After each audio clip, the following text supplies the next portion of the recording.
Welcome to Total Retail Talks, your podcast channel for retail knowledge. Hi, everyone, and welcome to episode 143 of Total Retail Talks. In today's episode, Total Retail's editor-in-chief, Melissa Campanelli, sits down with Rachel Ulman, president and COO of GREATS, a digitally native sneaker brand. Listen in as they discuss how GREATS is disrupting the retail industry, hiring best practices, and more. All recorded live at this year's Total Retail Roundtable in New York City. And now, on to the show. Yeah, sure. So just to reiterate, my name is Rachel Ulman. I'm president and COO of GREATS. We're a digitally native sneaker brand. We started off just menswear, men's sneakers, and then last March we launched women's. So if you're looking for a new pair of shoes, I know where to find them. They're at greats.com. And my background is in retail generally, but with a specific focus on digital retail. So I started off my career actually as a full stack developer, so very much on the technical side for 5 years. And then post-business school, I was really obsessed with how e-commerce was changing the customer experience broadly across a number of different industries, but specifically in how technology was impacting retail. And so I joined McKinsey in their retail and consumer practice in Chicago for 4.5 years, focused on mostly on growth strategy. Then I left, moved out to the West Coast, and joined Walmart's global e-commerce group as a director in their omni-channel strategy group, so connecting stores to online, so order online, pick up in store, order online, pay in store. I also ran their gift cards business and financial services for a number of years, and then the last 2 years I was running their online grocery business. So, you know, I think what was interesting about that is it was very much in the incubation stage, low margin business, which is, you know, notorious for grocery, and so that's where I think I got the startup bug, was learning That's how interesting. to You're at a big company, but you were working for a small division within it, so, or not small, but a division. Right, very much so. And then I left, went to Amazon, and worked within their Amazon apparel group, specifically on My Habit for a year and a half, leading a buying and marketing team, and then I joined GREATS a year and a half ago. Great. No pun intended.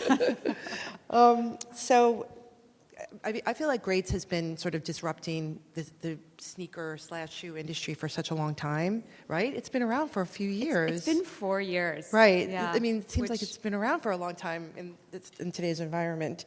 So, I mean, what is it about the company that was able to disrupt a sneakers brand? I mean, sneakers, can there be anything like older than someone's pair of sneakers? You know what I mean? You know, it's interesting. So as you identified, footwear and sneakers as a category, it's a very much an oligopoly, and there's a couple of big players that really dominate the market. And what Ryan Babenzien, who's our founder and CEO, what he was seeing in the market was it was a very traditional market. So everything from supply chain to how customer brands were talking with customers, it was kind of ripe for disruption. And at the same time, we were seeing macro trends in the casualization of apparel. 10 years ago, you walk around Manhattan, you see everyone in suits and ties. Now it's a mixed bag. And a lot of that is coming from the millennials as they enter the workforce, as well as tech culture really permeating throughout the style category. Yeah. And so it was kind of this confluence of things that 4 years ago, you know, it kind of clicked, and no one's really doing this in sneakers.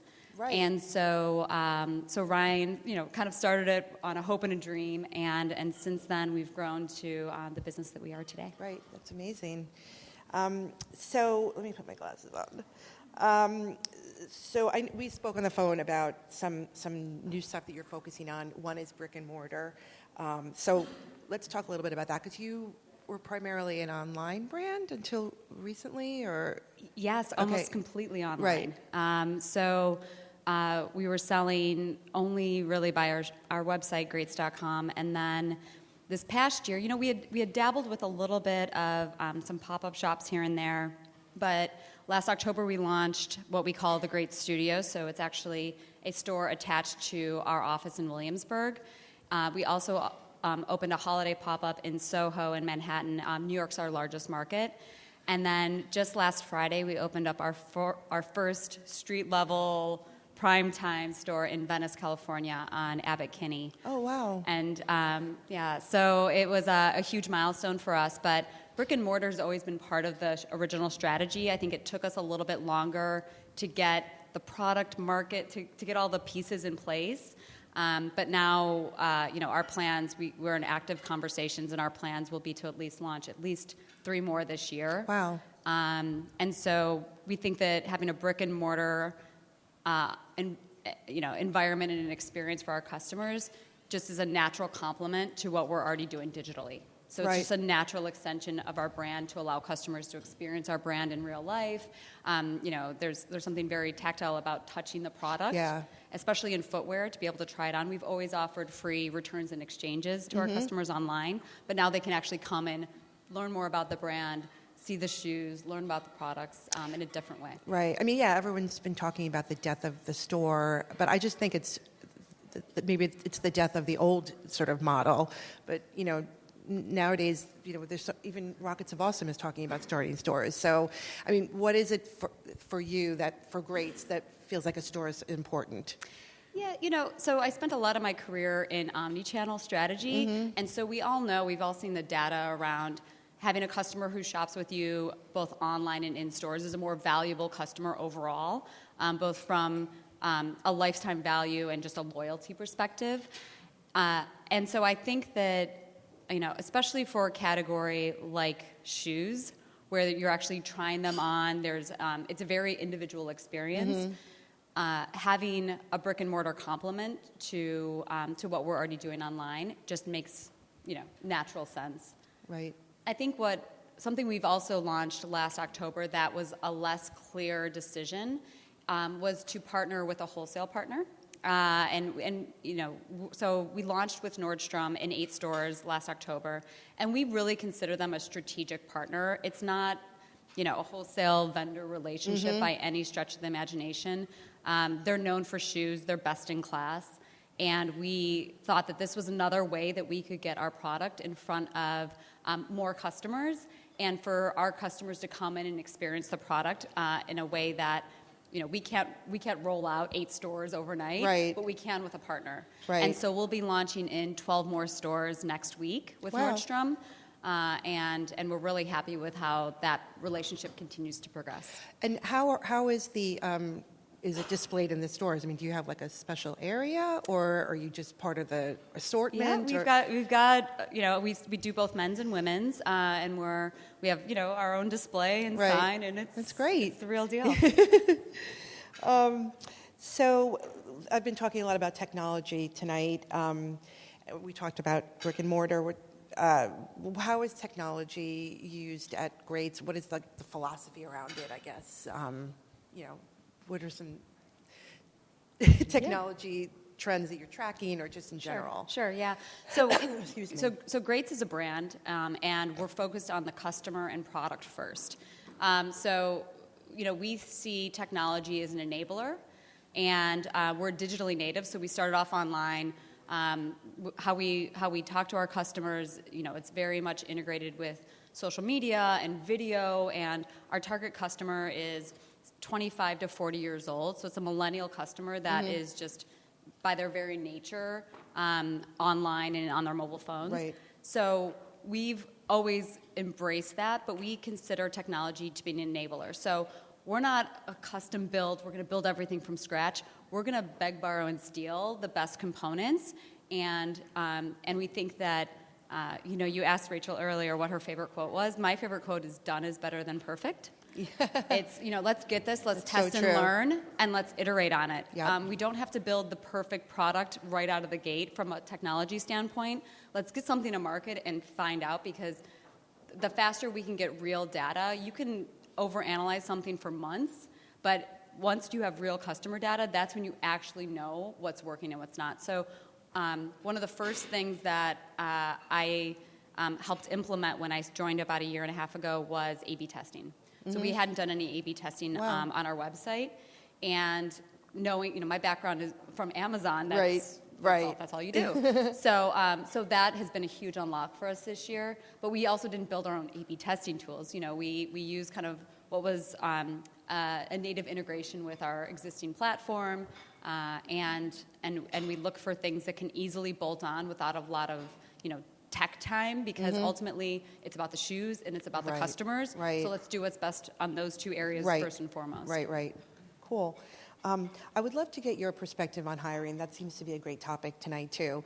I'm not sure if we talked about that, but what do you look for when you're hiring someone, and what type of folks are you interested in now, like data scientists, or what's the skill set that you're looking for?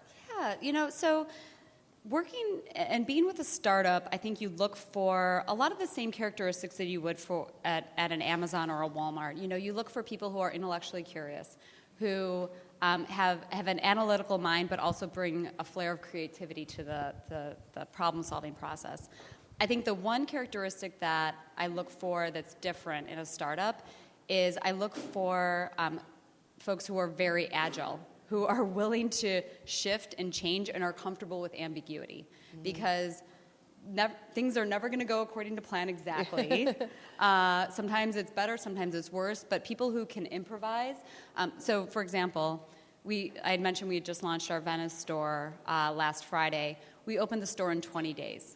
Wow. So from lease signing, getting the keys, oh my God. We hired the staff, we got inventory, we did a store build out. We, the marketing, our marketing team did an amazing job of getting press. We had a huge opening party, and so I think that the team didn't even know that was going to happen until 2 weeks beforehand when we had signed the lease. But they said, okay, that's great. So, we got a couple Airbnbs in California. The team, we sent some people from Brooklyn. I flew out there. I hired the store staff.